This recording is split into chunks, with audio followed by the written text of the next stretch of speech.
وسلم دے وہ اوصاف وہ صفات جو اللہ تبارک و تعالیٰ نے قرآن پاک اندر بیان فرمائی،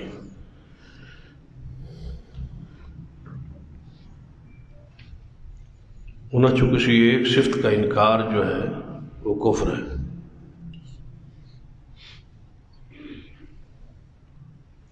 جو آپ کی صفت قرآن پاک سے ثابت ہے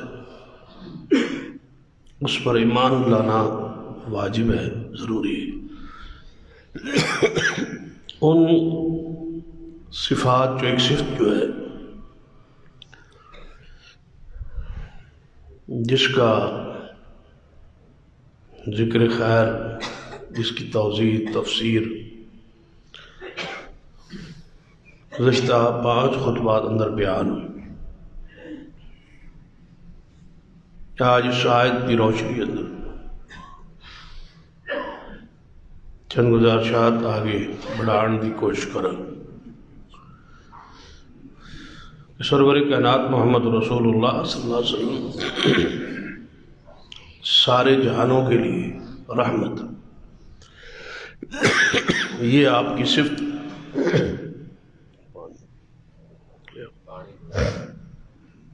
قرآن پاک تو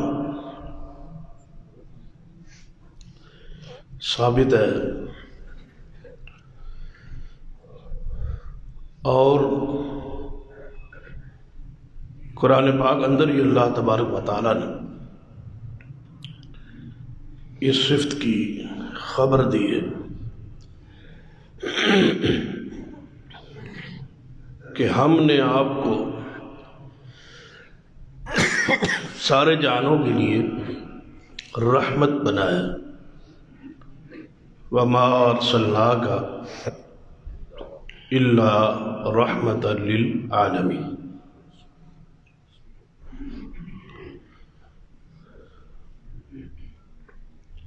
بندے ਲਈ جہان کا جو آغاز ہے وہ اپنے گھر سے ہوتا ہے، جہاں بندہ آنکھ کھولتا ہے اور اس جہان کو، اس دنیا کو اپنی آنکھوں سے دیکھتا ہے، وہاں پر نبی علیہ السلام جو ہے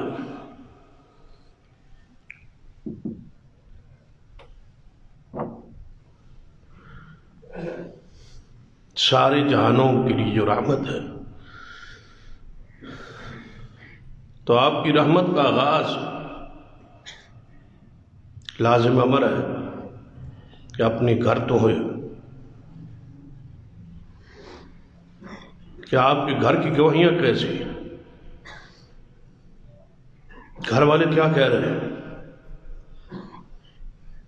یہ رحمت جو سارے جہانوں کے لیے ہے، ان میں سے آپ کا گھر بھی آپ ایک جہان میں موجود ہے۔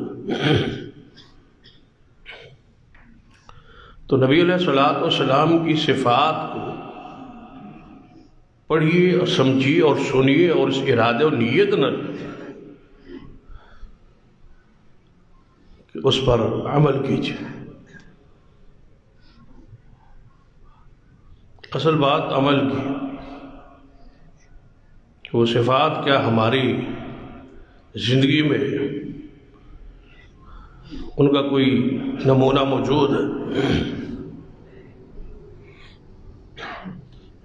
تو آپ سارے جہانوں کے لیے رحمت کا معنی یہ ہے کہ آپ سب سے پہلے اپنے گھر والوں کے لیے رحمت ہے۔ گھر کا ماحول پڑھی کہ رسول رحمت صلی اللہ علیہ وسلم دے گھر کا ماحول کیسا ہے۔ آپ نے فرمایا خیرکم خیرکم لأہلی، یہ ایسا اصول ہے جس سے ایک ایک جملے سے اور ایک ایک حرف سے رسول رحمت صلی اللہ علیہ وسلم کی رحمت ٹپک رہی ہے۔ تم میں سے بہترین وہ لوگ بندہ ہے جو اپنے گھر والوں کے لیے بہترین، باہر بندہ کتنا ہی اچھا کیوں نہ ہو، کتنا ہی نرم مزاج کیوں نہ ہو، کتنا ہی معاف کرنے والا کیوں نہ ہو، کتنا ہی با اخلاق کیوں نہ ہو، اگر گھر میں یہ معاملہ نہیں ہے تو گویا یہ زہر اور بات الگ الگ، یہ بندہ دو رخی کا شکار ہے، اس کے دو منہ ہیں، باہر اور ہے، گھر کی حیثیت اور ہے، گھر والے اس سے تنگ ہے، پریشان ہے، دکھی ہے، گھر والوں کے لیے وہ زحمت ہے اور باہر والوں کے لیے وہ نرم مزاج ہے اور رحمت ہے۔ رسول رحمت صلی اللہ علیہ وسلم اگر سارے جہانوں کے لیے رحمت ہے تو آپ کی رحمت سے سب سے پہلے فائدہ آپ کے گھر والوں اٹھایا ہے۔ آپ نے فرمایا وَأَنَا خَيْرُكُمْ لِأَهْلِي، میں محمد صلی اللہ علیہ وسلم اپنے گھر والوں کے لیے خود بہتر ہوں۔ اور پھر گھر کی گواہیاں سن لیں، یعنی یہ حدیث پڑھ لیں، دل دماغ اندر بٹھا لیں کہ میں اپنے گھر والوں کے لیے بہتر ہوں، پھر گھر والوں کی گواہیاں لیں کہ جو رسول اللہ فرما رہے ہیں ایسے ہی۔ تو سیدہ عائشہ رضی اللہ تعالی عنہ سے رسول اللہ صلی اللہ علیہ وسلم کی گواہی لے کہ آپ کیسے تھے۔ آپ نے فرمایا کہ گھر کے کام کاجوں میں محمد مصطفیٰ صلی اللہ علیہ وسلم میری مدد کرتے تھے، میرے ساتھ تھے، بکریوں کا دودھ خود دو کے لے آتے، اگر آپ کی جوتی مبارک کہیں ٹوٹ جاتی تو خود اس کو گانٹھنے بیٹھ جاتے۔ یہ رسول اللہ صلی اللہ علیہ وسلم کی سنت آپ کی ادا ہے۔ ہماری یہ ساری خدمتیں ہم نے اپنی بیویوں کے سپرد کی ہوئی اور اس پر ڈانٹ ڈپٹ کرتے ہیں، اس پر سختی کرتے ہیں، اس پر ترشی اور خشک مزاجی گھر اندر دکھاتے ہیں، کپڑوں کے حوالے سے، جوتیوں کے حوالے سے، سیٹنگ کے حوالے سے، جبکہ رسول اللہ صلی اللہ علیہ وسلم اپنے گھر میں ایسے رحمت تھے کہ جوتی ہمارا ٹوٹ گئی ہے خود گانٹ رہے، بکریوں کا دودھ خود دو رہے، گھر کے کام کاج میں رسول اللہ صلی اللہ علیہ وسلم ساتھ ساتھ ہے۔ تو یہ آپ کی رحمتوں کا فائدہ پہلے گھر والے اٹھایا۔ سیدہ عائشہ رضی اللہ تعالیٰ عنہ وہ مشہور حدیث جو صحیح البخاری وغیرہ میں پوچھا گیا کہ رسول اللہ صلی اللہ علیہ وسلم کہ گھر کے معاملات یا اخلاق کیسا ہے، تو سیدہ نے کیا جواب دیا تھا، کان خلقہ القرآن، کہ جو کچھ قرآن کہتا ہے وہ محمد مصطفیٰ گھر میں کرتے۔ اور اس کا معنی ابوالکلام آزاد رحمہ اللہ نے بڑا پیارا کیا، کان خلقہ القرآن کا معنی کہ سید ابوالکلام آزاد نے کہتا ہے وہ بڑا پیارا ہے۔ فرماتے ہیں کہ مجھے ایسے محسوس ہوتا ہے کہ اللہ نے دو قرآن بھیجے، ایک قرآن کتاب کی صورت میں اور ایک قرآن محمد مصطفیٰ کی صورت میں صلی اللہ علیہ وسلم، کہ آپ چلتا پھرتا قرآن ہے، جو کچھ قرآن کہتا ہے وہی کچھ محمد مصطفیٰ صلی اللہ علیہ وسلم، قرآن کی عملی تفسیر محمد مصطفیٰ صلی اللہ علیہ وسلم کی ذات ہے۔ وَمَا أَرْسَلْنَاكَ إِلَّا رَحْمَةً لِلْعَالَمِينَ۔ پھر سیدہ عائشہ رضی اللہ تعالیٰ سے پوچھ، آپ فرماتے ہیں کہ نبی علیہ السلام قربانی والے دن جب گھر گوشت آتا، تقسیم کا آغاز ہونے لگتا تو آپ فرماتے خدیجہ جو میری پہلی بیوی فوت ہو چکی ہے، گوشت کی تقسیم کا آغاز ان کی سہیلیوں سے کرنا۔ یہ رسول اللہ تنبیہ فرما رہے ہیں، گھر میں تربیت فرما رہے ہیں۔ یہاں معاملہ الٹ ہے کہ ہم بیوی کو یہ کہتے ہیں کہ اب نکاح آپ کا رخصتی ہمارے گھر ہو گئی ہے، اب آپ کے پچھلے تعلقات، آپ کی سہیلیاں، آپ کے معاملات سارے ختم، ہمارا جس کے ساتھ آنا جانا ہے تیرا اس کے ساتھ آنا جانا ہوگا، بس۔ یہ بد مزاجی ہے، یہ بد اخلاقی ہے۔ نبی علیہ السلام کی رحمت، آپ کی یہ نرمی، آپ کی یہ مساری، یہ آپ کا انداز، بیوی فوت ہو گئی ہے، دنیا سے چلی گئی ہے، لیکن نبی علیہ السلام نے ان کے جانے کے بعد بھی اپنی اس بیوی کی سہیلیوں کا احترام کیا، تحفہ طائف کا سلسلہ ان کے ساتھ جاری رکھا ہے۔ وَأَنَا خَيْرُكُمْ لِأَهْلِي، میں اپنے گھر والوں کے لیے بہترین ہوں۔ پھر سیدہ خدیجہ کا وہ ابتدائی دور اس کو ذرا پڑھیں۔ جدوں آپ غار حرا سے آئے تھے اور پریشان تھے اور کمبل اڑا دو فرما رہے تھے ذملونی ذملونی، تو اس وقت سیدہ خدیجہ کے جو الفاظ ہیں پوری سیرت رسول کا نقشہ ہے، پورے آپ کے اخلاق کا ایک نقشہ ہے، آپ کی رحمت کا ایک نقشہ ہے۔ کلا واللہ لا یخزیک اللہ ابدا، اے محمد صلی اللہ علیہ وسلم آپ کو اللہ ضائع کر دے، ایسا نہیں ہوگا، ہرگز نہیں ہوگا، ہرگز نہیں ہوگا۔ جو خوبیاں آپ میں ہیں وہ اللہ کی زمین میں کس میں موجود ہے؟ انک لتصل الرحم، آپ تو لوگوں کے، آپ تو رشتوں کو جوڑتے ہیں، آپ تو مہمانوں کی عزت کرتے ہیں، آپ تو دوسروں کو کما کے ان کی مدد کرتے ہیں، بھلا آپ جیسی شخصیت کو اللہ رسوا کرے گا، پریشان کرے گا؟ ہرگز ایسا نہیں ہو سکتا۔ تو سیدہ خدیجہ نے یہ سیرت کے چند جو پہلو، آپ کی خوبیاں، آپ کی رحمت، آپ کے اوصاف جو بیان کیے، یہ نبوت کے اعلان سے پہلے کے، یعنی اعلان تو نبوت کا آج ہو رہا ہے نا، وہی تو آج آ رہی ہے، جبریل تو آج ہے، پریشان تو آج آپ ہو کے غار حرا سے آئے، کمبل اڑا دو مجھ پہ، کمبل اڑا دو۔ پچھلی زندگی جو اعلان نبوت سے پہلے تھی اس کا نقشہ کھینچ کے اما خدیجہ نے بتا دیا کہ یہ تو ولادت سے لے کر آج تک اور آج سے لے کر وفات تک معصوم ہی معصوم ہے۔ پوری سیرت چند جملوں میں سیدہ کائنات نے بیان کر دی۔ وانا خیرکم لأہلی، میں اپنے گھر والوں کے لیے بہترین ہوں۔ آپ کی رحمت کے پہلے جو پرتو ہے وہ آپ کے گھر پر ہے۔ بیویوں سے پوچھی، گھر تشریف لاتے ہیں، فرمایا السلام علیکم یا اہل البیت، اے میرے گھر والوں تم پہ اللہ کی سلامتی اور رحمت۔ یہ انداز ہے رسول اللہ کے گھر کے داخل ہونے کا۔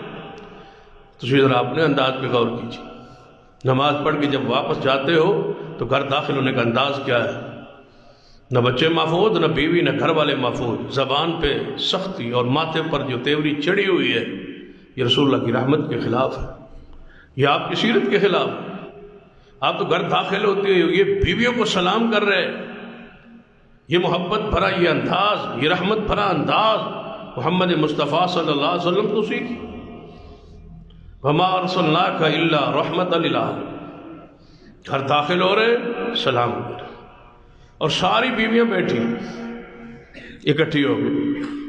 آپ نے پوچھ لیا کہ آج کیا معاملہ ہے، آج کیوں اکٹھی ہیں، کیوں بیٹھی ہیں آپ؟ سب نے کہا یا رسول اللہ صلی اللہ علیہ وسلم ہمارے کچھ مطالبات، ہم کچھ زیورات وغیرہ چاہتی ہیں، کچھ دنیا کا مال متاع، آج کل فراوانی ہے، مال غنیمت آ رہا ہے، اس میں سے کچھ حصہ ہمیں بھی دیں۔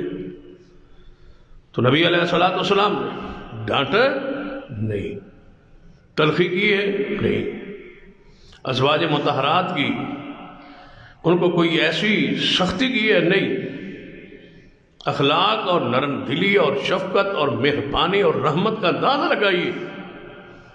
آپ نے وہ انداز اختیار کیا ہے جو رحمت بھرا ہے۔ فرمایا میرے گھر میں دنیا کا مال کا مطالبہ؟ آپ نے اپنے بستر کو 1 مہینے کے لیے علیحدہ کر لیا، فرمایا میں آپ کے ساتھ نہیں رہوں گا۔ یعنی تلخی کا انداز، ناراضگی کا انداز، غصے کا انداز، اس کا اظہار، اس کا طریقہ، نہ گالی ہے، نہ گلوچ ہے، نہ ترشی ہے، نہ سختی ہے، نہ خشکی ہے، نہ ماں اور بہن کو گالیاں ہیں۔ کیا فرما رہے ہیں؟ میں 1 مہینہ آپ سے علیحدہ رہوں۔ یہ رسول اللہ صلی اللہ علیہ وسلم کا انداز جو ہے، یہ جو آپ نے ان سے اعلان کی ہے، علیحدگی کی ہے، یہ رسول اللہ صلی اللہ علیہ وسلم کی رحمت کا انداز دیکھ لیں، غصے کے اظہار کا انداز دیکھ لیں۔ جس کا غصہ اتنا پیارا ہوگا تو اس کے پیار کی انداز و کیفیت کیا ہو۔ نبی علیہ الصلوۃ والسلام کو پڑھی، سیرت کے قریب ہم نہیں جاتے، سیرت پڑھتے ہی نہیں۔ نبی علیہ الصلوۃ والسلام کی سیرت، احادیث جب پڑھیں تو ان کو سیرت کے انداز میں لیں کہ یہ رسول اللہ کی سیرت ہے، یہ اس ہستی کی صورت ہے جس کی سیرت ہمارے لیے نمونہ بنے۔ نبی علیہ الصلوۃ والسلام کی رحمت دیکھنا ہے تو بیٹی کی پرورش کے انداز سے دیکھو۔ نبی علیہ الصلوۃ والسلام تو پہلے حالت کیفیت کیا تھی؟ بچی پیدا ہو جاتی تو ماتھے پر تیوری چڑھتی اور پریشان ہوتا، چہرے کا رنگ فق بدل اور سیاہ ہو جاتا، ہائے میرے گھر بچی پیدا ہو۔ اور آج کیا یہ جاہلیت کا وہ انداز ہمارے معاشرے میں موجود نہیں؟ بچے کی خوشی ہوتی ہے، بچی کی خوشی نہیں ہوتی۔ بہت سارے لوگ بچوں کا عقیقہ کرتے ہیں، بچیوں کو چھوڑ دیتے ہیں۔ بہت سارے لوگ بچوں پر مبارک دیتے ہیں، بچی دوسری تیسری ہو جائے تو جا کے تعزیت کرتے ہیں، پرچاتے ہیں، اللہ کی مرضی پھر بچی ہوگی۔ اگر یہ کوئی عیب والی بات ہوتی تو محمد مصطفیٰ کے گھر 4 بیٹیاں نہ ہوتی۔ رسول اللہ صلی اللہ علیہ وسلم کے گھر 4 بیٹی، زینب، رقیہ، ام کلثوم، فاطمہ الزہرا رضوان اللہ علیہم اجمعین۔ تو نبی علیہ الصلوۃ والسلام بچی کے لیے عقیقے کو قرار دیا، عقیقہ کرے، بچے کا عقیقہ ہے تو بچی کا بھی عقیقہ، بچے کی مبارک ہے تو بچی کی بھی مبارک ہے، اس کی خوشی ہے تو اس کی بھی خوشی۔ پھر کون سا وہ اصول ہے دنیا کے سارے مذاہب کو پڑھ جائے، بچی پر خوشی کا رنگ آپ کو انداز نظر نہیں آئے گا سوائے محمد مصطفیٰ کی رحمت۔ ہر جگہ بچی کے حوالے سے دنیا پریشان تھی۔ اس سے بڑا جرم اور قصور کیا ہو سکتا ہے کہ وہ زندہ بچی کو، چلتی پھرتی بچی کو، کھاتی پیتی بچی کو جا کے زمین میں دفن کراتے، پرواتے۔ ہمارے گھر کوئی دماد اور جوائی بن کر نہ آئے، یہ ہماری غیرت کے خلاف ہے۔ آج عورتیں اسلام اور دین اور شریعت پر طنز کرتی۔ تم نے وہ زمانہ دیکھا ہوتا کہ جس وقت تمہیں پرویا جاتا تھا زمین میں، دفن کیا جاتا تھا زمین میں، تمہارے والدین پریشان ہو کے چہرے سیاہ ہو جاتے تھے کہ بچی کیوں پیدا ہو گئی ہے۔ ہم نے تو وہ ماحول دیکھا نہیں، لیکن نبی علیہ الصلوۃ والسلام کی حدیث اور قرآن پاک کی گواہیاں موجود ہیں۔ وَإِذَا الْمَوْءُودَةُ سُئِلَتْ بِأَيِّ ذَنبٍ قُتِلَتْ، قیامت والے زندہ درگور کرنے ہونے والی بچی اپنے والدین کے گریبان پکڑے پوچھے گی بِأَيِّ ذَنبٍ قُتِلَتْ، مجھے بتاؤ میرا قصور کیا تھا، مجھے کیوں مارا تھا، مجھے کیوں اپنے شفقت سے محروم کر دیا تھا، کیوں نہیں مجھے تم نے دنیا میں رہنے کی حق دیا، کیوں نے تجھے مارا۔ میرے والدین آج مجھے جواب دے، بِأَيِّ ذَنبٍ قُتِلَتْ پوچھے گی، سوال ہوگا۔ تو اگر آج بچی پر عقیقہ ہے، آج بچی پر خوشی ہے، آج بچی پر مبارک ہے، آج بچی کی حیثیت موجود ہے، اس کے حقوق، اس کی وراثت کا تعین موجود ہے، تو یہ محمد مصطفیٰ کی رحمت مصطفیٰ نہ ہوتی، اللہ کی قسم جو حالت کیفیت آج عورتوں کی ہو رہی کہ کوئی صابن کی ٹکیا بھی نہیں بکتی جب تک اس پر عورت کی تصویر نہ ہو، کوئی کمپنی، کوئی محکمہ، کوئی کمپنی وغیرہ نہیں چلتی جب تک اس میں عورتیں موجود نہ ہوں۔ کہاں تمہاری حیثیت اور کہاں یہ حالت اور کیفیت اور یہ گندگی اور غلاظت کہ تم چوکوں چوراہوں پر یا کرسیوں پر یا دفتروں میں بیٹھ کر تمہیں زمانہ دیکھے، اور کہاں وہ گھر کا ماحول جہاں تمہیں اللہ نے عزت اور حفاظت بخشی تھی۔ تم نے رحمتوں سے فائدہ نہیں اٹھایا۔ مائیں بہنیں بیٹیاں غور کرے، تم نے رحمتوں سے فائدہ نہیں اٹھایا۔ تم دوبارہ اس ضلالت اور گمراہی اور دلدل میں اور بے حیائی میں جانا چاہتی ہو جو اسلام سے پہلے تھی۔ پھر بتاؤ مصطفیٰ کے آنے کا تجھے فائدہ کیا ہو؟ تم نے فائدہ کہاں اٹھایا؟ تم نے رحمتوں کو کلوز کر کے لپیٹ کے رکھ دیا کہ ہمیں یہ نہیں چاہیے، ہمیں آوارگی چاہیے، ہمیں نہیں چاہیے، ہمیں بے پردگی چاہیے، ہم نے زمانے کے ساتھ چلنا ہے۔ کاش تم اسلام کے ساتھ چلتے، زمانے کو بدل دیتے، حالات ماحول کا مقابلہ ہوتا، وہ سیدہ کائنات اور ازواج رسول اور بنات رسول اور صحابیات کے دور کی یاد تازہ ہوتی۔ حدیث میں آتا ہے کہ نبی علیہ الصلوۃ والسلام جا رہے ہیں گلی میں، صحابہ بھی ساتھ، آگے عورتیں بھی، تو عورتوں کا مردوں کا گلی اندر اختلاط ہو رہا ہے، ایک دوسری ٹکر ہو رہی ہے، یہ چل رہی ہے تو گلی تنگ ہے، اس میں آپ نے فرمایا عورتوں تمہیں چاہیے تھا کہ تم گلی کے ایک سائڈ اور ایک کنارے پہ چلتے تاکہ تمہارا ٹکراؤ مردوں سے نہ ہوتا، تمہاری یہ مٹ بھیڑ جو مردوں کے ساتھ ہو رہی ہے یہ نہ ہوتی۔ لکھا ہے حدیث میں جب رسول نے یہ فرما دیا، اس کے بعد مدینے کی عورتوں کی حالت کیفیت تھی کہ دیواروں کے ساتھ ایسے لگ کے چلتی، کبھی کبھی کپڑے جو ہیں وہ دیواروں کے ساتھ الجھ جاتے، لیکن کبھی رسول اللہ کی نافرمانی نہیں کی۔ یہ انداز تھا، انہیں رحمت کا پیغام ملا تو اس رحمت کا فائدہ اٹھایا، پھر اس سے محفوظ رہی، بے حیائی سے وہ دور رہی۔ نبی علیہ الصلوۃ والسلام نے کیا عورت کے بارے میں یہ حکم نہیں دیا کہ جو عورت 5 وقت نماز پڑھے، ماہ رمضان کے روزے رکھے اور زکوٰۃ جو ہے اگر اس پر ہے تو وہ ادا کرے، اطاعت کی، شوہر آپ کی اطاعت کرے، تو میں محمد صلی اللہ علیہ وسلم ضمانت دیتا ہوں وہ قیامت والے دن جنت کے جس دروازے چاہے داخل ہو جائے۔ کہ محمد مصطفیٰ صلی اللہ علیہ وسلم کی راہ۔ پھر دیکھ لیجیے سیدہ کائنات ام المومنین سیدہ طیبہ عائشہ صدیقہ رضی اللہ تعالیٰ ان پر تہمت لگی اور اس کا پس منظر ہے، سیاق و سباق ہے، وجہ کیا ہے، کیسے ہوئی ہے اور یہ معاملہ کیوں پیش ہے، وہ تفصیل ہے، اشارہ کرتا ہوں۔ سیدہ عائشہ رضی اللہ تعالیٰ عنہ پر جو تہمت دھری گئی، رکھی گئی، ان کو 1 مہینے تک رلایا گیا، پریشان کیا گیا، رسول اللہ پریشان، امی عائشہ پریشان، صدیق کا سارا گھرانہ پریشان تھا۔ تو کیا تحفظ کے لیے عائشہ کی برات ہو گئی، طہارت بیان ہو گئی، برات نازل ہو گئی، ان کی شان میں قرآن کی آیات نازل ہو گئی۔ لیکن اگلی بات جو سمجھانا چاہوں گا، آئندہ کے لیے قانون بنا دیا گیا کہ جو بھی کسی پاک دامن مرد اور عورت پر الزام دھرتا ہے، اس کی عزت کو، نفس کو مجروح کرتا ہے، اس کو بدکاری کی تہمت اس پہ لگاتا ہے، تو شریعت نے قیامت تک کے لیے اس بندے پر 80 کوڑوں کی سزا کا تعین کر کے تمہاری عزت کی حفاظت کی۔ حد قذف 80 کوڑے مارے جائیں اس بندے کو جو پاک دامنوں پہ الزام لگاتا ہے، گواہ نہیں لا سکتا، اس پر پھر حد ہے، کوڑے اس کے لگ رہے، اس نے الزام زبان سے دھرا ہے، پورے وجود پر اس کے کوڑے برس رہے ہیں۔ یہ کس کی رحمت ہے؟ یہ کس کا تحفظ ہو رہا ہے؟ یہ کس کی عزت کو بچایا جا رہا ہے؟ یہ کس کی غیرت کو محفوظ کیا جا رہا ہے؟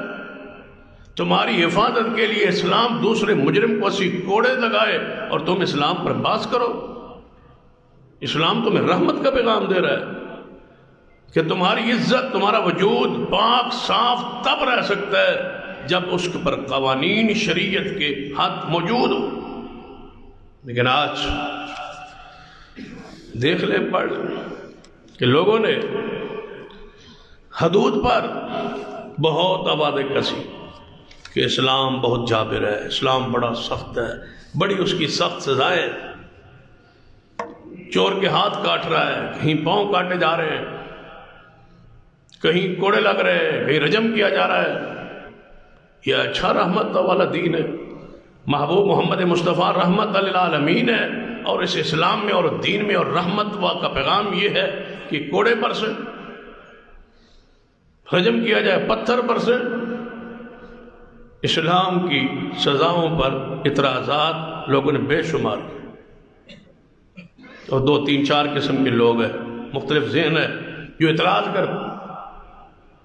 حالانکہ نبی رحمت صلی اللہ علیہ وسلم کی حدیث ہے کہ 40 سال موسم کے مطابق بارش برستی رہے، معاشرے میں وہ خوشحالی اور ہریالی نہیں آ سکتی جو اللہ کی ایک حد نافذ کرنے سے معاشرے میں خوشحالی آتی، ہر بندہ خوشحال ہوتا، کرتی بلائیں جو ہیں وہ ٹل جاتی، تباہ کن جو حادثات ہیں ان سے بندہ محفوظ رہتا ہے، موسم پہ بارش ہوتی ہے، بچاؤ یہ محمد مصطفیٰ صلی اللہ علیہ وسلم کی دین کی رحمت ہے یا نہیں کہ رحمت کی بارش ہو رہی ہے؟ ایک حد کے نفاذ پر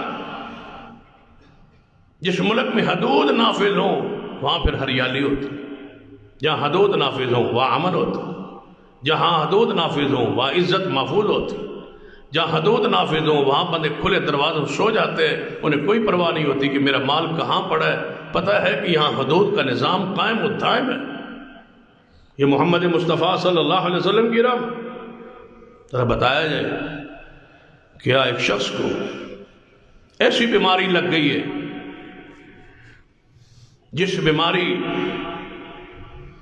کے بڑھنے کا اور موت کا خطرہ ہے، لیکن ڈاکٹرز یہ کہتے ہیں اس کا آپریشن کرا لیا جائے، اس کی ٹانگ کاٹ دی جائے، اس کا ہاتھ کاٹ دیا جائے تو اس کی جان بچ جائے، وگرنہ ساری جان سے ہاتھ دھو بیٹھے گا۔ کوئی بندہ پاگل ہی ہوگا معاشرے میں جو کہے گا کہ نہیں نہیں مرنا چاہیے، ہاتھ بچانا چاہیے، مر جائے لیکن ہاتھ بچ جائے۔ بھئی ہاتھ کو کیا کرنا ہے جب مر جائے گا؟ پاؤں کو کیا کرنا ہے جب مر جائے گا؟ اس انگلی کو کیا کرنا ہے جب بندہ مر جائے گا؟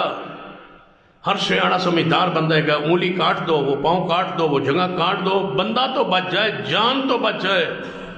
تو پھر مجھے بتاؤ جب معاشرے کا ایک عنصر، ایک جز گندا ہو جائے، بے حیائی اور فحاشی پھیلائے، تو کیا باقیوں کی حفاظت کے لیے، باقیوں کی عزت کے لیے، باقیوں کی بقا کے لیے اس بندے کو کاٹ دینا، اس عضو کو کاٹ دینا ضروری ہے یا پورے معاشرے کو موت میں دھکیل اس پورے معاشرے کو تباہ کر دے؟ پہچان اسلام بتعارف رشتوں کی پہچان ختم ہو جائے، ماں بہن بیٹی قسط چوک و چرہوں میں لوٹی جائیں، یہ بہتر ہے یا کسی ایک انسان کا، مجرم کا بھرے اجتماع میں پتھروں سے پارش کر کے اسے رجم کر کے باقی سارے معاشرے کو گناہوں سے بچا لینا؟ مجھے بتاؤ دونوں میں سے بہتر کو؟ پھر کہتے ہو نا کہ نفع مند اگر علاج ہے ادنا شفا ہوندی ہے تو وڈی تکلیف تو بندہ بچ جائے تو اور کیا چاہیے؟ کسی بڑی مصیبت سے بچ جائے، چھوٹا سا درد تکلیف ہو جائے، آپریشن ہو جائے، کوئی کٹ جائے لیکن جسم جان بچ جائے تو یہ بہتر ہے۔ تو پھر اس پہ اعتراض کیوں ہے اعتراض اس پر؟ کیا رسول اللہ نہیں فرمایا کہ دنیا کی یہ تکلیف، یہ عذاب آخرت کے عذاب کے مقابلے میں انتہائی ہلکا ہے؟ ایک بندہ شراب پیتا ہے، وہ مر جاتا ہے، اس کو جہنم کی سزا ہوتی ہے۔ اگر دنیا میں وہ اپنے آپ کو حد کے حوالے کر دے، عدالت کے حوالے کر دے، 40 کوڑوں سے اگر جہنم کی آگ سے بچ جائے، بتا اور کیا چاہیے؟ بڑی مصیبت سے، بڑے دکھ سے، بڑی بیماری سے، بڑے عذاب سے، بڑی تکلیف سے ہلکی کو قبول کرنا، یہ عقل کے مطابق؟ دیکھیں کہ ایک بندہ رجم پتھر لگ جائے اور مر جائے، یہ بہتر ہے اس سے کہ ہمیشہ جہنم کی آگ میں جلتا رہے۔ تو عقل یہی کہتا ہے، کتاب و سنت کا پیغام یہی کہتا ہے کہ دائمی بیماری سے بہتر ہے کہ نوا بخش علاج کرا کے اس بیماری سے بچ جائے۔ ایک بندہ کہتا ہے اسلام میں سزائیں سخت ہیں، دوسرا کہتا ہے وحشیانہ سزائیں ہیں، نعوذ باللہ، اسلام ایڈے سخت ہے۔ تو پھر بتلاؤ کیا دنیا میں جو قوانین بنائے گئے ہیں وہاں سزائیں نہیں رکھی؟ دنیا کا ایک ملک بتایا جائے جس کے قانون میں سزا نہ ہو، وہ کافروں کا ملک ہو، مسلمانوں کا ملک ہو، کسی مذہب کا ملک ہو، مجوسی ہوں، داریے ہوں، کافر ہوں، سکھ ہوں، کوئی مذہب سے حامل لوگ ہوں، مجھے بتاؤ وہاں سزاؤں کا تصور ہے یا نہیں؟ اگر وہ سزائیں دی جا سکتی ہے تو مجھے بتاؤ جو اللہ نے تجویز کی ہے ان میں ظلم کیوں ہے، ان میں زیادتی کیوں؟ یا تو کہو سزا ہونی نہیں چاہیے، پھر جیلیں توڑو، جیلیں ختم کر دو، قید ختم کر دو، بامشقت جیل ختم کر دو، بامشقت قید ختم کر دو۔ اگر یہ قید میں رکھنا ہے تو پھر وہ سزا کیوں نہیں دیتے جو اسلام نے مقرر کی؟ کہ بندہ کہتا ہے نہیں سزا واشیان ہے، سخت ہے. تم بندوں کے خالق ہو، تم بندوں کو مالک ہو، تم نے بندوں کو پیدا کیا ہے یا اللہ نے پیدا کیا؟ جب اللہ تعالیٰ کہتا ہے کہ وَلَكُمْ فِي الْقِصَاصِ حَيَاتٌ يَا أُولِي الْأَلْبَابِ، اے عقل والو، جو سزائیں ہم نے رکھی ہے، جو قصاص ہم نے رکھا ہے، اس میں تمہاری زندگی ہے. اگر تمہیں عقل ہے، اب بتاؤ میں ان کی بات مانوں یا رب کی جس نے بندے کو بنایا ہے؟ وہ کہتا ہے وَلَكُمْ فِي الْقِصَاصِ، بدلے میں، قصاص میں، حدود میں تمہارے لیے زندگی ہے. اللہ کہتا ہے زندگی ہے، یہ کہتا ہے موت ہے. اللہ کہتا ہے پورے معاشرے کا بچاؤ اس میں ہے، اور یہ کہتے ہیں اس پر نہیں. انہیں ماننے کے لیے تیار نہیں. کیا اسلام جبر کرتا ہے؟ ذرا ایک حدیث پہ غور کرتے ہیں.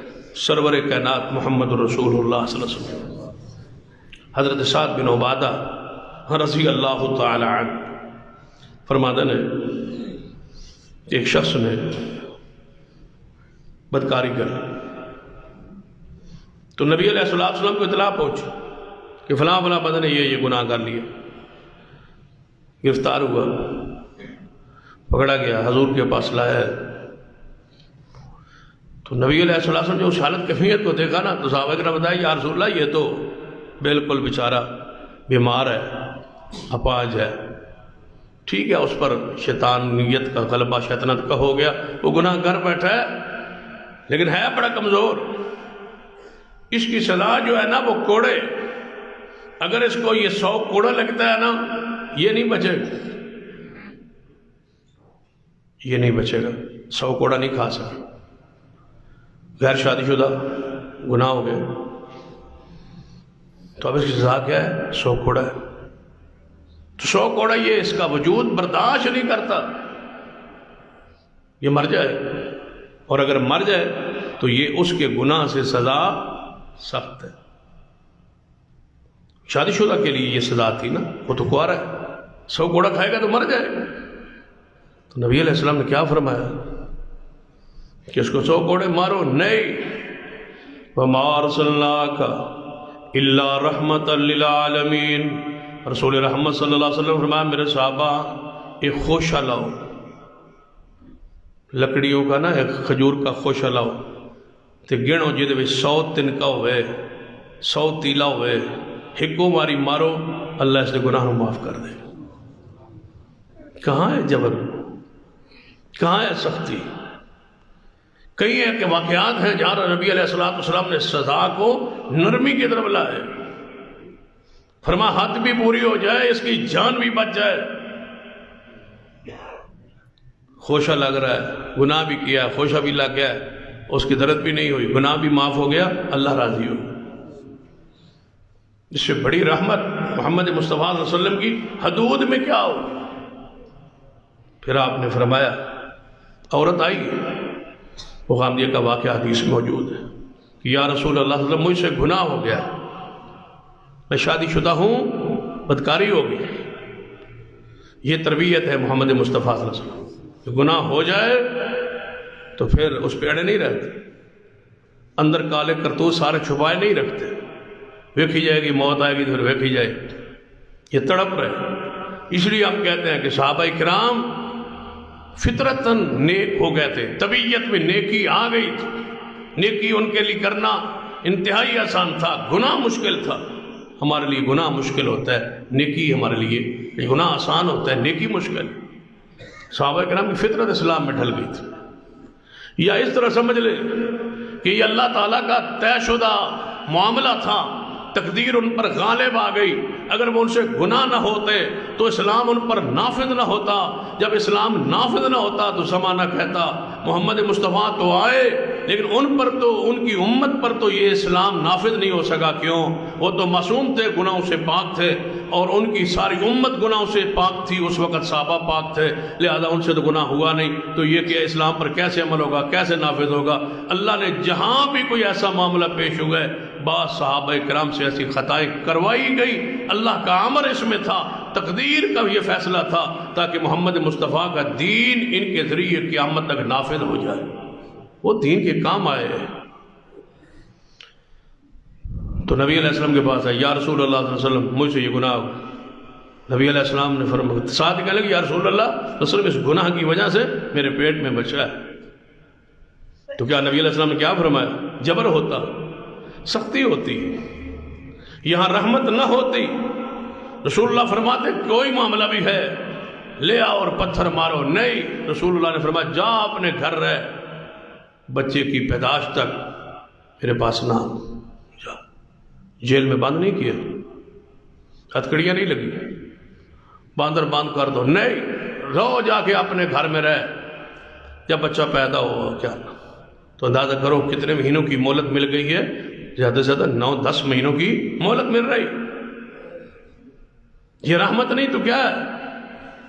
بچہ پیدا ہو گیا، پھر آئیے یا رسول اللہ صلی اللہ علیہ وسلم وہ بچہ پیدا ہو گیا تو لہذا اب مجھ پہ سزا لائی، مجھے پاک کیجیے اس گناہ سے، کہیں موت نہ آ جائے۔ تو نبی علیہ السلام نے کیا فرمایا؟ جا اس بچے کو دودھ پلا،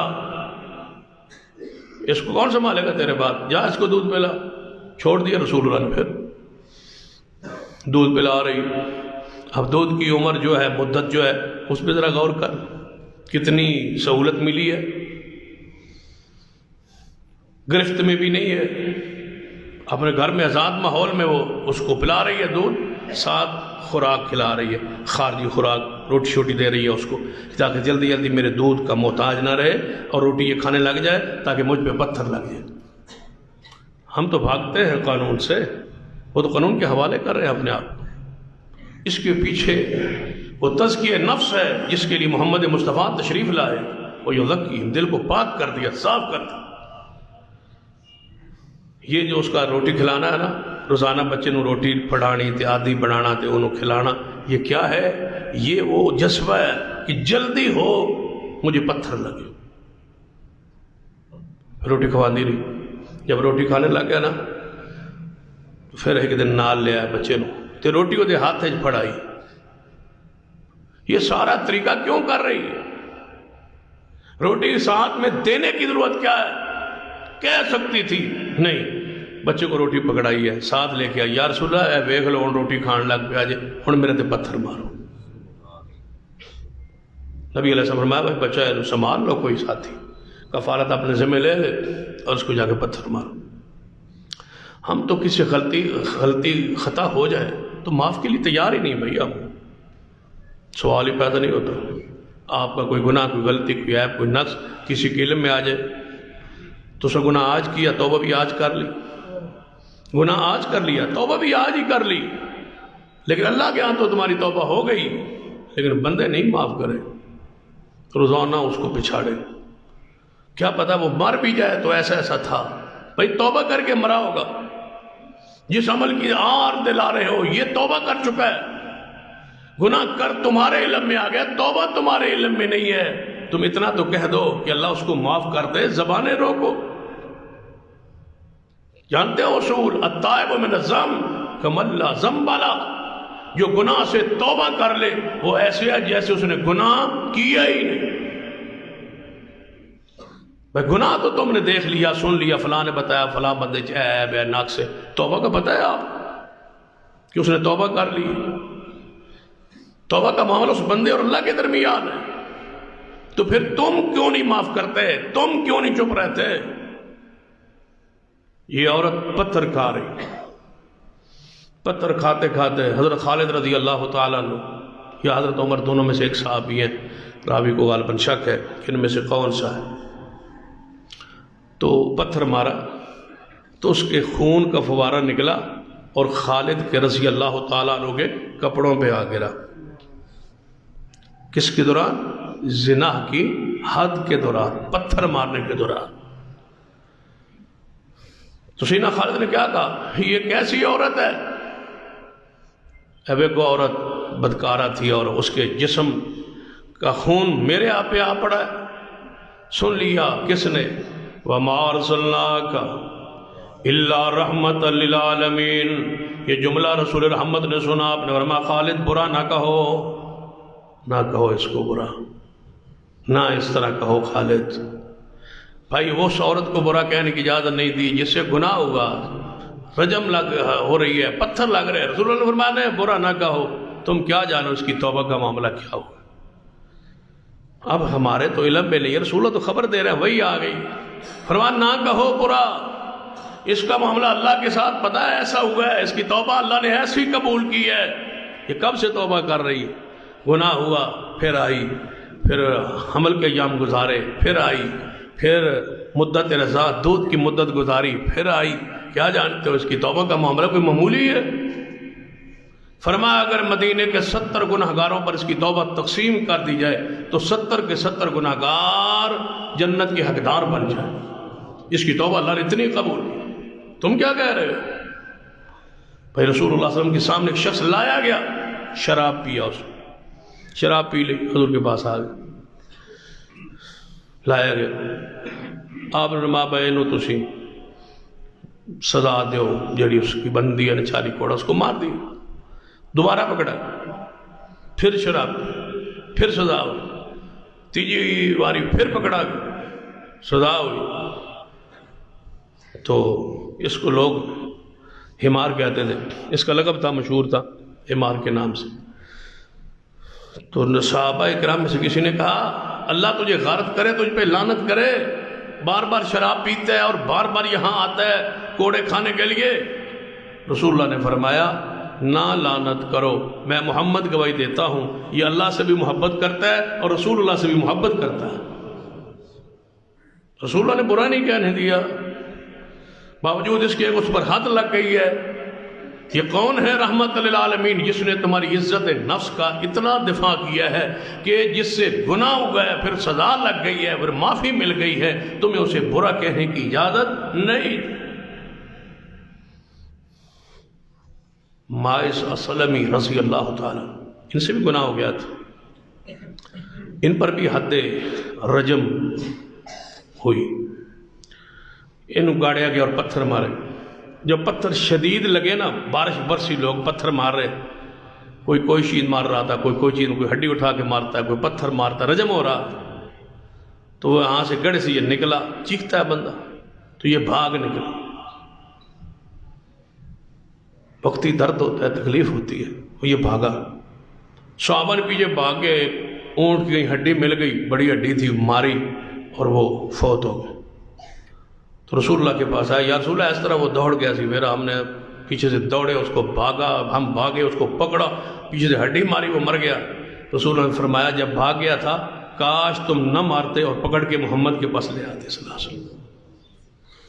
اللہ کی قسم، آپ کی حدود کے اندر بھی امت کے لیے رحمت۔ نبی علیہ الصلوۃ والسلام نے کیا شبہ میں سزا کا حق دیا جج کو؟ نہیں، فرمایا جہاں شبہ، آپ اکثر پڑھتے ہیں نا اخباروں میں، شبہ کا فائدہ دیتے ہوئے جج نے اس کو بری کر دیا۔ یہ کس کا دین ہے؟ یہ محمد مصطفیٰ علیہ السلام۔ شبہ پر سزا نہیں رکھی، شبہ پر قصاص نہیں رکھی، شبہ پڑ گیا اس کو فرمایا چھوڑ دو۔ کتنے مقام اسلام سے پہلے بتاؤ قتل کا بدلہ قتل تھا، لوگ کرتے تھے، تو سا ایک ماریا اسی دو مارا گے، تو سا دو مارا اسی چار مارا گے، پھر نسلوں تک لڑائی رہتی۔ کون ہے محمد مصطفیٰ رحمت جنہوں نے صرف قصاص نہیں رکھا؟ کون کہتا ہے اسلام میں صرف سزا ہی سزا ہے؟ اسلام کہتا ہے جرمانہ کر دو، دیت دے دو، یہ مصطفیٰ کی رحمت۔ پھر دیت رکھی ہے، پھر ساتھ معافی بھی رکھی، فرما دیت لے لو، ہرجانہ جرمانہ خون بہا لے لو، وہ تہاڈی مرضی، جی اللہ واسطے معاف کر دیو تو تہاڈی مرضی۔ یہ اسلام کا حسن ہے، یہ محمد مصطفیٰ کی رحمت۔ یہ کب تھا؟ دیت کا اصول اسلام نے دیا، معافی کا ضابطہ محمد مصطفیٰ کی رحمت نے دیے۔ پھر دیکھ لے جب کوڑے مارنے ہیں نا تو رسول کا انداز کیا پتہ ہے؟ کوڑے مارنے کا انداز دیکھ لیں، آپ کو رسول اللہ کی رحمت یاد آئے اور آپ ساختہ کہیں گے اللہم صلی علی محمد وعلی آل محمد، اے محبوب تجھ پر اللہ کی رحمتیں ہوں، آپ تو رحمت سارے جانوں کے لیے رحمت۔ رسول اللہ نے فرمایا جو بندہ کوڑا مارتا ہے، کوڑا لاٹھی وہ کوڑا مارتا ہے، فرمایا وہ زیادہ لاٹھی تر نہ ہو، تازہ تازہ نہ کٹی گئی ہو، اب بتاؤ کوڑا تازہ نہ ہو، وہ لاٹھی جو مارنی ہے آپ نے مجرم کو، وہ تازہ ٹہنی لاٹھی سوٹی وہ نہ ہو، اور نہ اتنی بسیدہ اور خشک ہو، کیونکہ اگر تر ہو تب بھی زیادہ تکلیف ہوتی ہے، اگر انتہائی بسیدہ خشک ہو تو اس سے بھی زخم ہونے کا زیادہ خطرہ ہے۔ رسول اللہ فرمایا ایسا نہ ہو۔ یہ سزا دلوا رہے ہیں یا بچا رہے ہیں؟ محمد مصطفیٰ کی رحمت۔ پھر آپ نے فرمایا جو کوڑا مار رہا ہے نا، اس کی بغل کی سفیدی کوڑا اٹھاتے مارتے ہوئے نظر نہ آئے۔ کیا مانا؟ یہاں سے پیچھے سے لا کے نہ مارے، بلکہ یہاں سے ایسے ایسے اس کو سزا دے۔ یہ کون دے فرما رہے ہیں؟ محمد مصطفیٰ صلی اللہ علیہ وسلم۔ پھر اگر مرد ہو تو اس کو کھڑا کر کے سزا دینی۔ آپ نے کوڑے مارنے، پھر اس کو کھڑا کر۔ یہاں تو استاد الٹا لٹکا دیتے ہیں، میں الٹا لٹکا کے الٹا لٹا کے مارے۔ بھائی اس نے کوئی چوری کی ہے، حد کوئی لگا رہے ہیں آپ، حد میں لٹا کے الٹا لٹکا کے مارنا منع ہے، اور تم سبق نہیں یاد کرنے پر کسی شرارت پر بچوں کو وہ سزا دے رہے ہو جس کا شریعت میں حد کا انداز بھی نہیں۔ فرمایا ہاتھ اس طرح کھڑا کر کے نا، عورت ہو تو بٹھا کے، دونوں پیروں پہ بٹھا کے، مرد ہو تو کھڑا کر۔ پھر آپ نے فرمایا سر پر چوٹ نہ لگے، چہرے پہ نہ مارنا، اس کی شرم گاہ پہ نہ مارنا، ہر ایسے نازک جگہ سے بچانا جہاں اس کے زخم ہونے کا اندیشہ ہو۔ زخم کرنا مقصود نہیں ہے، صرف عبرت دلانا مقصود ہے۔ یہ محمد مصطفیٰ صلی اللہ علیہ وسلم کی رحمت۔ پھر آگے دیکھو، سزا خود ساختہ سزا جو ہے، ہمارے معاشرے خود ساختہ سزاؤں کے قائل جو بنائی جا رہی ہیں، جیلوں کی اور دیگر سزائیں۔ قرآن کہتا ہے اللہ الہ الخلق والامر، مخلوق اللہ کی، ان پر امر بھی کس کا؟ اللہ کا۔ مخلوق اللہ کی ہے، سزا تم تجویز کرو، کیوں؟ ہر چیز جو بنانے والا ہے، کمپنی جو بناتی ہے، وہی اس کے سارے معاملات کو بہتر جانتی ہوتی ہے۔ وہ کہتے ہیں با کسی اور کے نہیں، ہمارے ساتھ رابطہ کرنا، یہ اس کی پرہیز ہے، یہ اس کی چیز ہے۔ بنائی اللہ نے مخلوق ہے، سزا آپ تجویز کر رہے ہیں۔ مخلوق اللہ کی، مخلوق تمہاری ہے کہ تم سزا بناؤ، تم تجویز کرو۔ سزا اللہ کی طرف سے تجویز ہو کے جو آئی ہے اور جو طے ہو کے آئی ہے وہی سزا ہے، اس میں رحمت ہے، اسی میں بچاؤ ہے اور اسی میں امن ہے۔ لیکن یہاں سزا اپنی مرضی کی بنائی جاتی ہے۔ آپ کے علم میں ہوگا کچھ مہینہ ڈیڑھ دو پہلے ہمارے ملک میں جناح بالجبر کی سزا کا تعین کیا۔ وزیر اعظم کی خواہش ہے، وہ کہتا ہے کہ میرا دل کرتا ہے کہ سزا ہو، جو جناح بالجبر کرتا ہے اس بندے کو نامرد کر دیا جائے۔ یہ یعنی سزا کی وہ تجویز کر رہے ہیں۔ اسلام نے کیا کیا؟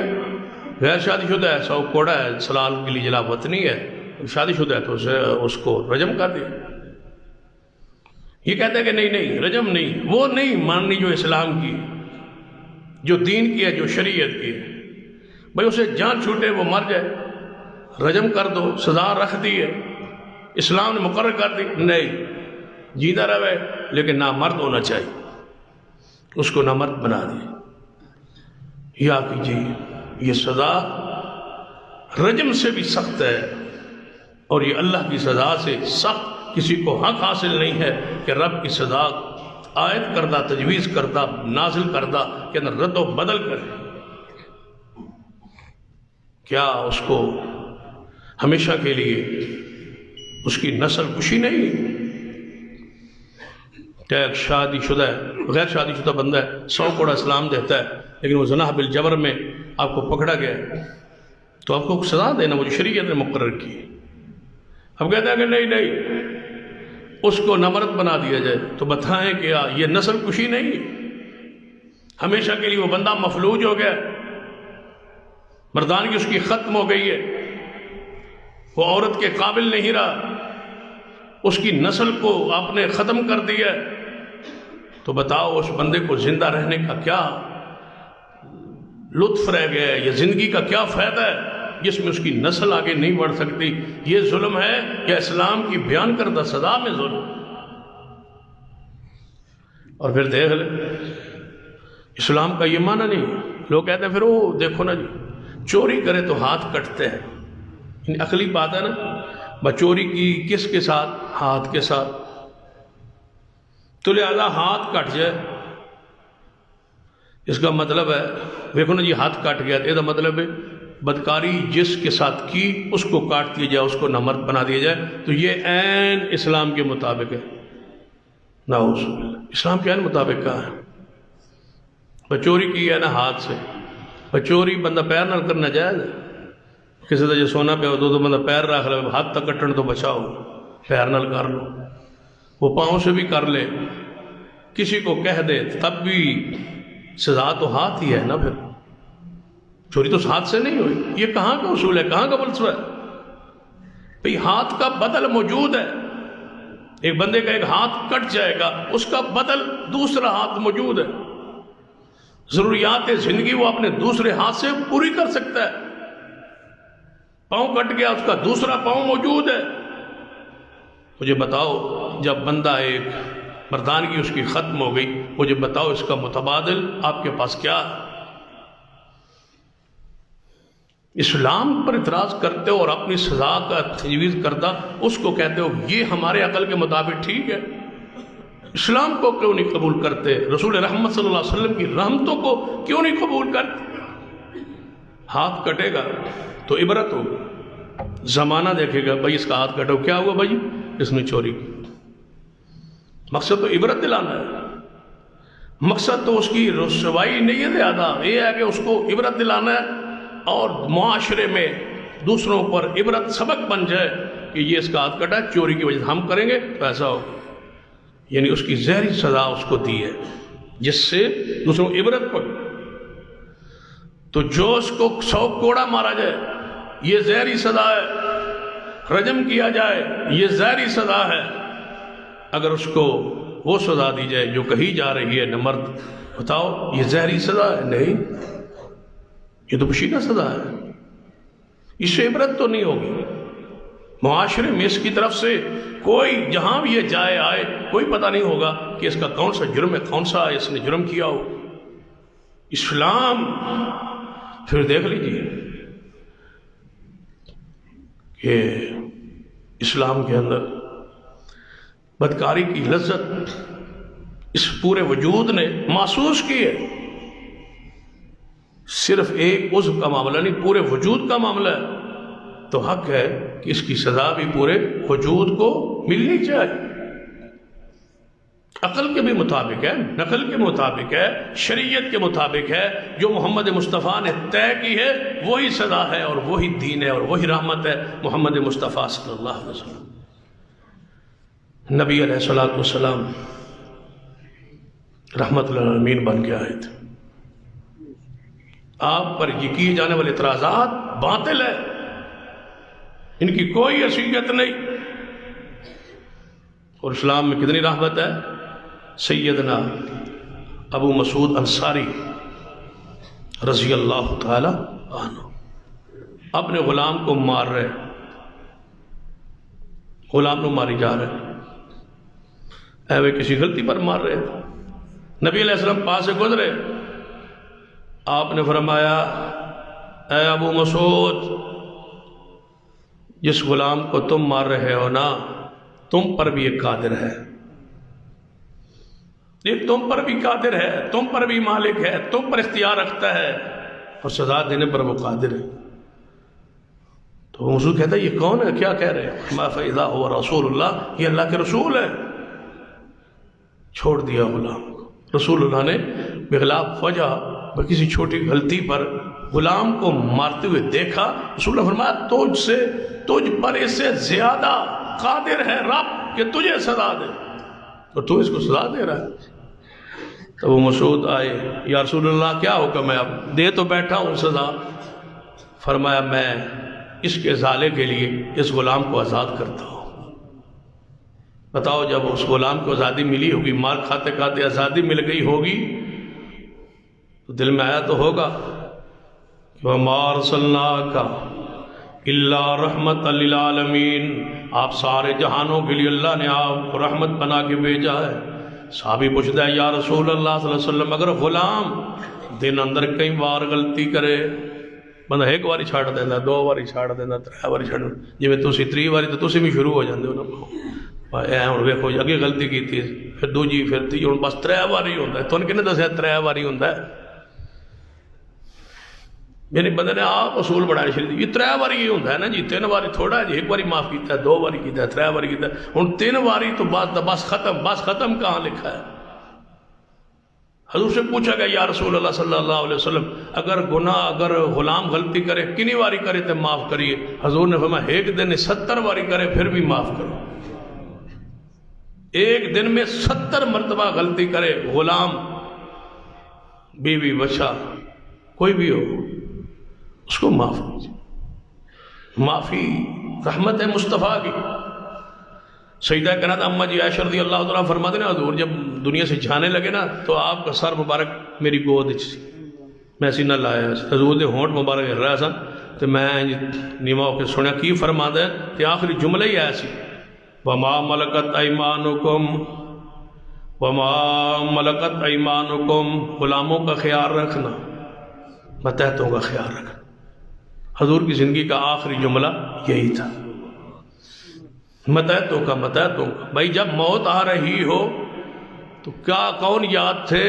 غلام، متحت، سکرات کی حالت کیفیت میں 13 دن کا بخار ہے، بخار 2 مردوں کے برابر ہے، تکلیف کی شدت ہے، کنووں کا پانی منگوا کے ڈالا جا رہا ہے، تپش سیدہ کائنات محسوس کر رہی ہے، ہاتھ لگایا نہیں جا سکے، اتنی تپش ہے حضور کے وجود اطہر میں، لیکن فرما کیا رہے ہیں جاتے جاتے غلاموں کا خیال رکھ۔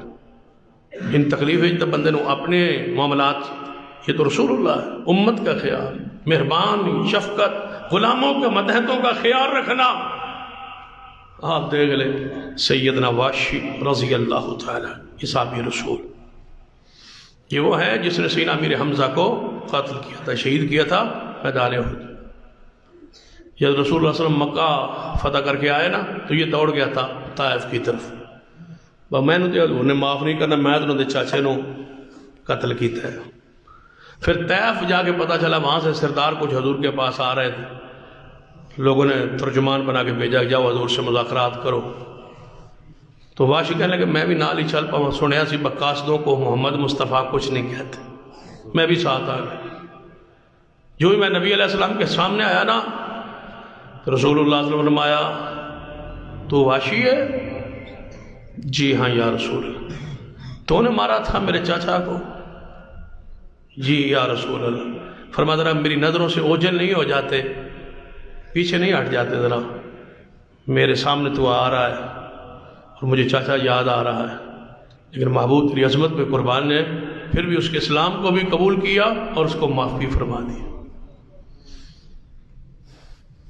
میرے چہرے سامنے نہ آیا کر، لیکن واشی دل میں تڑپتے تھے کہ میں نے بڑا سپہ سالار مارا ہے، سیدنا امیر حمزہ کو شہید کیا، سید الشہداء کو میں نے شہید کیا ہے، اور یہ مجھ پر بہت بڑا بوجھ ہے اور بھار ہے۔ اسلام قبول کر لینے کے بعد، حالانکہ اسلام قبول کرنے کے بعد پچھلے گناہ سارے معاف ہو جاتے ہیں، لیکن اس کے باوجود فرماتے میرے دل پر بوجھ تھا اور میں چاہتا تھا مجھ سے کوئی اللہ ایسا کام لے کہ میں کوئی بڑا کافروں کا امام ماروں تاکہ رسول اللہ خوش ہو جائے۔ وقت آیا، مسیلمہ قذاب جھوٹے نبی کو سیدنا واشی نے قتل کر کے محمد مصطفیٰ صلی اللہ علیہ وسلم کی ختم نبوت کے جھنڈے کو لہرا دیا تھا۔ رسول رحمت صلی اللہ علیہ وسلم نے اس حالت میں اس کو معاف کیا۔ آخری بات جو ہے سیدنا عمیر بن وہب رضی اللہ تعالیٰ کے بارے میں، یہ بیت اللہ میں بیٹھے تھے، مسلمان نہیں تھا، بیٹھے تھے۔ صفوان بن امیہ کافروں کا سردار تھا، یہ اس کے پاس بیٹھا تھا، بیت اللہ اندر حتیم والی جگہ پہ بیٹھے تھے۔ دونوں تھے، تیسرا بندہ کوئی نہیں، دونوں پروگرام بنانے لگے۔ عمیر مقروض تھا، صفوان بن امیہ کا مقروض تھا۔ اس نے کہا یار میرے کو قرضہ ادا نہیں ہونا، قرضہ ہی تیرے کو میں نہ لے چکا کہ میرے کو تو ادا نہیں ہوتا، کوئی معافی کی صورت نہیں ہو سکتی۔ صفوان کہنے لگا تو مدینے جا کے محمد مصطفیٰ کو قتل کرا، سارا قرضہ معاف کر دوں۔ یہ تو اتنے پکڑیا بھی گیا نا بعد تو تیرے گھر دے والے دا سارا خرچہ بھی ساری زندگی ادا کرتا رہا۔ کہنے لگا یہ تو کوئی مسئلہ یہ کوشش کی تھی جا سکتی ہے نہ اس میں، یہ یہاں سے چلا مکہ سے مدینہ میں، اس کا بیٹا بدریوں میں قید تھا، تو بدر کے قیدیوں میں تھا، یہ مدینے میں پہنچ گیا، تلوار اس کے ہاتھ۔ نبی علیہ السلام دیکھا، فرمایا آپ عمیر آپ یہاں کیسے آئے ہو؟ کہنے لگا ہے محمد صلی اللہ علیہ وسلم اپنا بیٹا میرا ادھر قید میں ہے، آپ اس کو ملنے آیا ہوں۔ نبی علیہ السلام نے فرمایا پھر ملن واسطے تلوار لے آن دا کی مانا، تلوار کیوں لائے ہو؟ کہنے لگا تلوار بس رکھنا بھول گیا اور نکل آیا اور پھر آ گیا۔ نبی علیہ السلام نے فرمایا اچھا سچ کہہ رہے ہو؟ کہنے لگا یہ سچ کہہ رہا ہوں۔ فرما حتیم میں بیٹھ کے صفوان سے کیا باتیں کر کے آئے ہو؟ قرضہ معاف کروا کے تے گھر والا دا خرچہ ذمہ اٹھوا کے تے محمد کو مارنے آئے ہو؟ بس وہ اہنی گل تھی تو پیرٹو زمین نکل گئی۔ کہنے لگا محمد صلی اللہ علیہ وسلم آپ کو یہ کس نے بتلایا؟ میں اور صفوان دونوں تھے، تیسرا کوئی بندہ نہیں تھا، ان کے اور میرے درمیان یہ معاملہ تھا، ان کو میں وہاں چھوڑ آیا، یہاں آ گیا، آپ کو کس نے بتلایا؟ یقین تو پہلے ہی تھا لیکن اب یقین جو ہے میرے آنکھوں کے سامنے ساری بات واضح ہو گئی ہے، تواڈے نبی ہونے سے کوئی شک نہیں۔ رسول اللہ نے بتا دیا، آپ پر وہی آ گئی، جبریل آئے، پیغام آیا، ساری ترتیب جب حضور نے بتلائی نا، کہنے لگا محمد صلی اللہ علیہ وسلم مجھے کلمہ پڑھا دیجیے۔ مسلمان ہو گئے، مسلمان ہو کے واپس آنے لگا، حضور نے فرمایا تھا بیٹا بھی چھاڑ دو، اس کا بیٹا بھی چھوڑ دو، بیٹا بھی چھوڑ دیا۔ آپ نے فرمایا اے عمیر سن لو، آج سے پہلے مجھے خنزیر سے زیادہ تم ناپسند تھے، آج کے بعد تم محمد کو اپنے بیٹوں سے بھی زیادہ پیارے ہو۔ واپس چلے مکہ کی طرف، کسی نے آ کے بتلا دیا صفوان وہ تیرا یار جڑا عمیر ہے وہ مسلمان ہو گیا۔ کہتا ہے سارا زمانہ ہو جائے، اس کو پتا سی نا وہ میرے ساتھ قرضے کی معاملات طے کر گیا، سارا زمانہ محمد کا غلام بن جائے، وہ نہیں ہو سکتا۔ جب وہ واپس مکہ میں آئے صفوان توڑا، کہتا کیا بنا؟ کہنا میں محمد پر ایمان لے آیا ہوں، آپ تو اللہ کے سچے نبی، آپ تو رحمت للعالمین ہے۔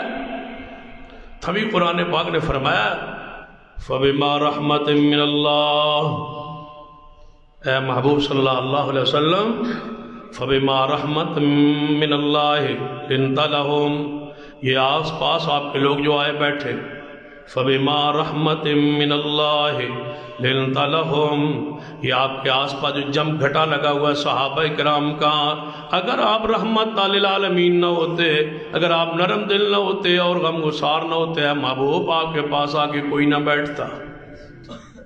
وَلَوْ كُنْتَ فَظًّا غَلِيظَ الْقَلْبِ لَانفَضُّوا مِنْ حَوْلِكَ، آپ کے پاس کوئی نہ بیٹھتا۔ یہ نرم دلی ہے، محبت ہے، مٹھاس ہے، رحمت ہے کہ لوگ آپ کے پاس جب واپس جاتے ہی نہیں بلکہ گھر میں سکون ہی نہیں آتا، بھوک لگتی ہے تو محمد مصطفیٰ کو دیکھنے آ جاتے، یہ رحمت ہے آپ کی۔ وگرنہ ساڑھے گھر ایسا ہوتا ہے نا، بندہ پرانی عمر ہو جائے، وڈیرا ہو جائے تو پھر بندہ آتا میرے کو پوتے نہیں بہندے، میرے کو پوتیاں نہیں بہندیاں، میرے کو پتر نہیں بہندے، یہ کیوں نہیں بہندے؟ تھوڑی زبان ذرا چیک کرو کیوں نہیں بیٹھتے۔ بندہ ہوئے مٹھاس والا، بندہ ہوئے اخلاق والا، بندہ ہوئے محبت کرنے والا، بندہ گالی اور فوش بک بک نہ کرنے والا ہو، سوال ہی پیدا نہیں ہوتا کہ سارے بچے آس پاس نہ بیٹھے۔ اپنی خشکی پر، اپنی بد مزاجی پر، اپنی کرختی پر غور کیا کرے، ان کو نہ گلا دے۔ فَبِمَا رَحْمَةٍ مِّنَ اللَّهِ لِنتَ لَهُمْ، اگر آپ نرم دل نہ ہوتے، پیارے نہ ہوتے، صاحب اخلاق نہ ہوتے، رحمت للعالمین نہ ہوتے، آپ ہم گسار نہ ہوتے، محبوب آپ کے پاس آس پاس آ کے کوئی نہ بیٹھتا۔ یہ محمد مصطفیٰ صلی اللہ علیہ وسلم کی نرم دلی ہے کہ صحابہ کرام فرماتے ہیں یا رسول اللہ صلی اللہ علیہ وسلم ایتے ببیت اور کیفیت، گھر جائیے تھے اور کیفیت، گھر پہنچنے پھر محمد مصطفیٰ کو دیدار کرنے کو جی چاہتا ہے۔ آپ اتنے رحمت، حیوان، انسان، کوئی زمانے میں ایسی چیز نہیں ہے جو محمد مصطفیٰ کی رحمت سے مستفید نہ ہو اور آپ کسی کے لیے رحمت نہ ہو۔ انشاءاللہ آئندہ جمعے اس سے آگے چلیں گے۔ اقول قولی ھذا واستغفر اللہ لی ولکم ولسائر المسلمین وآخر دعوایا الحمد للہ۔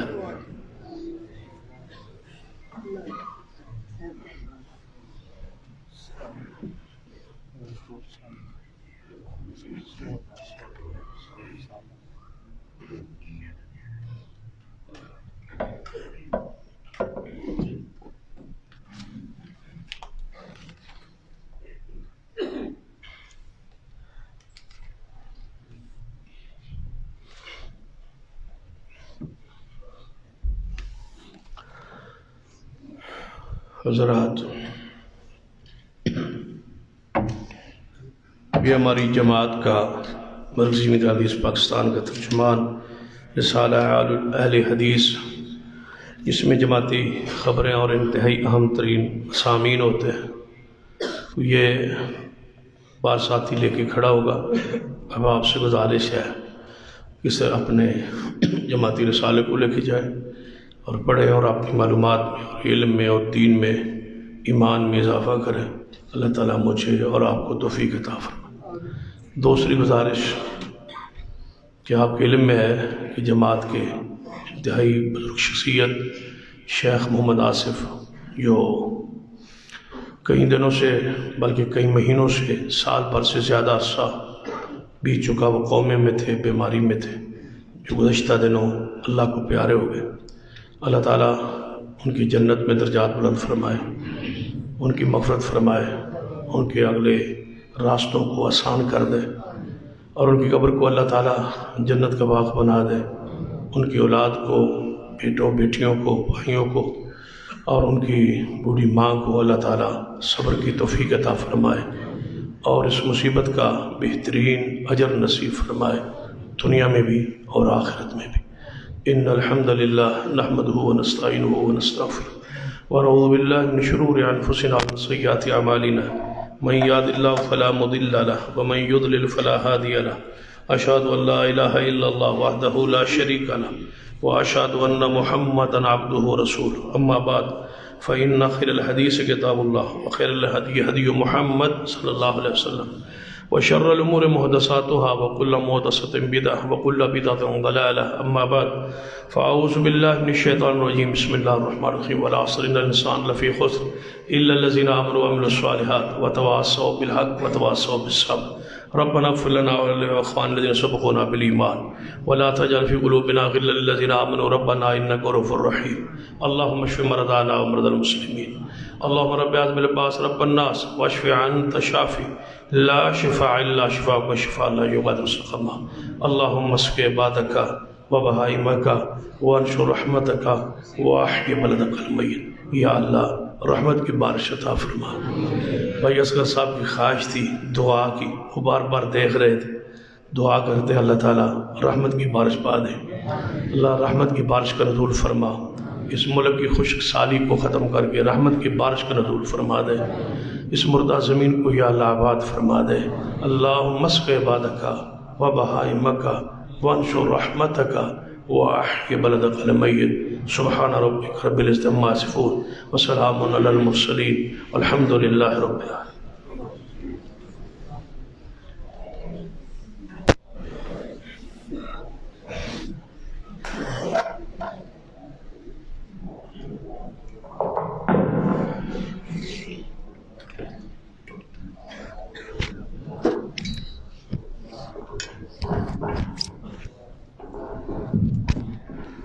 الله أكبر الله أكبر أشهد أن لا إله إلا الله أشهد أن محمدا رسول الله حي على الصلاة حي على الفلاح قد قامت الصلاة قد قامت الصلاة الله أكبر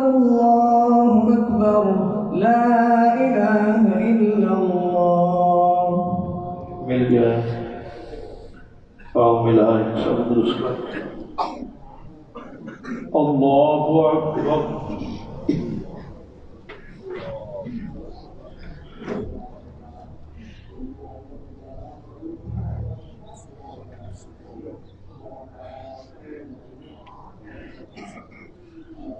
الحمد لله رب العالمين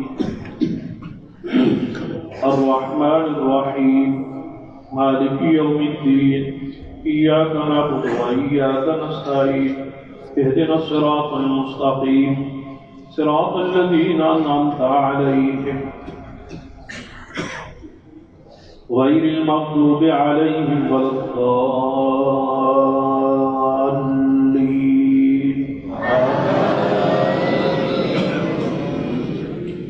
بسم الله الرحمن الرحيم سبح اسم ربك الأعلى الذي خلق فسوى والذي قدر فهدى والذي أخرج المرعى فجعله غثاء نحوا سنقرئك فلا تنسى إلا ما شاء الله إنه يعلم الجهر وما يخفى ونيسرك لليسرى فذكر إن نفعت الذكرى سيذكر من يخشى يتجنبها الأشقى الذي يصلى النار الكبرى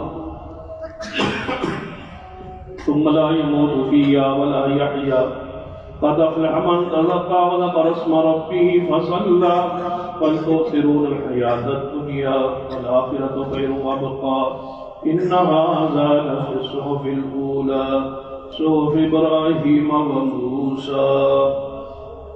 الله أكبر.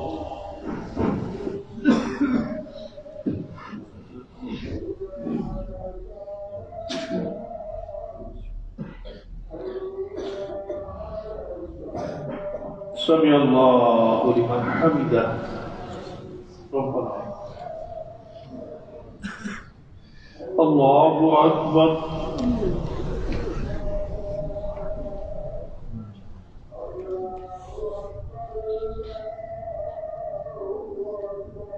الله أكبر.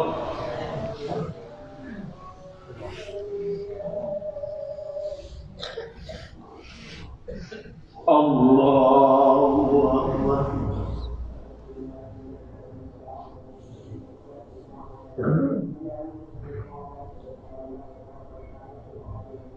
الله أكبر.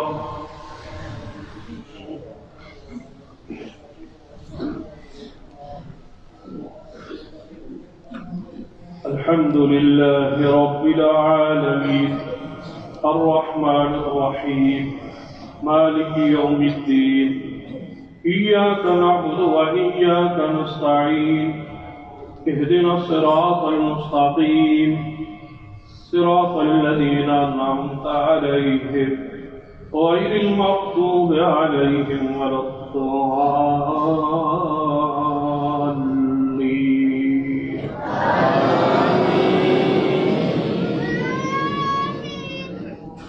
بسم الله الرحمن الرحيم هل أتاك حديث الغاشية وجوه يومئذ خاشعة آمنة ناصبة تصلى نارا حامية تسقى من عين آنية ليس لهم طعام إلا من ضريع لا يسمن ولا يغني من جوع وجوه يومئذ ناعمة لسعيها راضية في جنة عالية لا تسمع فيها لاغية فيها عين جارية فيها سرر مرفوعة وأكواب موضوعة ونمارق مصفوفة وزرابي مبثوثة أفلا ينظرون إلى الإبل كيف خلقت وإلى السماء كيف رفعت وإلى الجبال كيف نصبت وإلى الأرض كيف سطحت فذكر إنما أنت مذكر لست عليهم بمسيطر إلا من تولى وكفر فيعظم الله العذاب الأكبر إن إلينا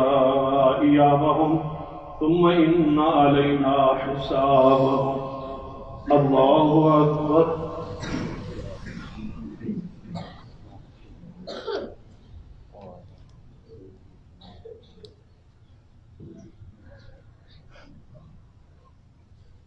سمع الله لمن حمده.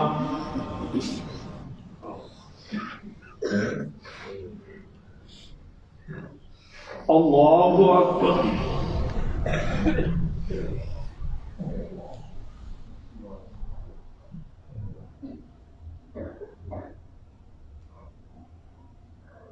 الله أكبر.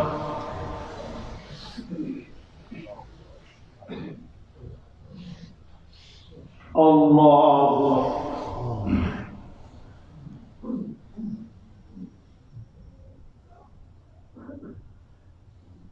الله أكبر.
السلام عليكم ورحمة الله. السلام عليكم ورحمة الله.